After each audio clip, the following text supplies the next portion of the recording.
Okay, let's take a look at problem 4, using differences to determine degrees. What is the degree of the polynomial function that generates the data shown at the right? So here's my table at the right. And one thing that I always check first is the x values. And I want to see if they're increasing or decreasing by the same amount. And if you look at it, it's increasing by 1. So each time I'm adding 1. And so now the y values is what I need to look at. And I want to take the difference. So I'm going to do -7 minus -1, which is -7 plus 1, which is -6. -3 minus a -7, which is -3 plus 7, which is 4.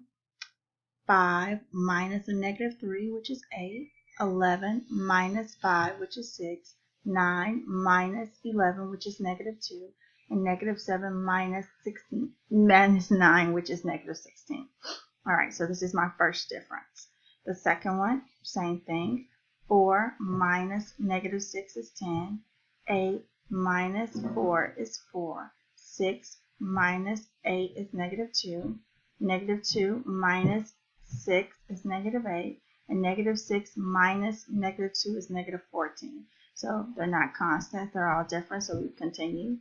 4 minus 10 is -6. -2 minus 4 is -6. -8 minus -2 is -6. And -14 minus -8 is -6.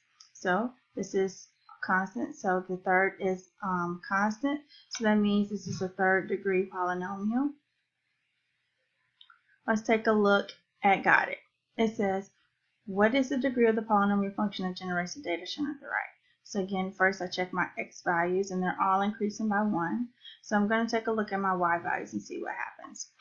And if you don't mind, I'm just going to write the y values. So I have 23, -16, -15, -10, -13,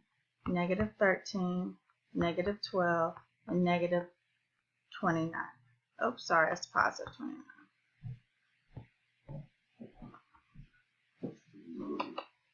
Okay, sorry about that. That's 29. Okay, and so I'm going to do the difference. So that's -16 minus 23, which is going to give me -39. That's -15 minus a -16, which is going to give me 1. That's -10 minus a -15, which is going to give me 5. That's -13 minus a -10, which is going to give me a -3. That's -12 minus a -13, which is going to give me 1. And that's 29 minus a -12, which is going to give me 41. Okay? So next, I have 1 minus a -39, which is going to give me 40. Then I have 5 minus 1, which is going to give me 4. Then I have -3 minus 5, which is going to give me -8. Then I have 1 minus a -3, which is going to give me 4. And I have 41 minus 1, which is going to give me 40. So again, this is the first degree, this is the second, and it hasn't changed. It's still changing. So next I have 4 minus 40, which is going to give me -36.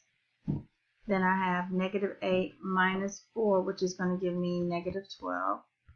Then I have 4 minus -8, which is going to give me +12. And then I have 40 minus 4, which is going to give me 36. Okay, this is the third degree, and they're still all changing. So now let's do the next one.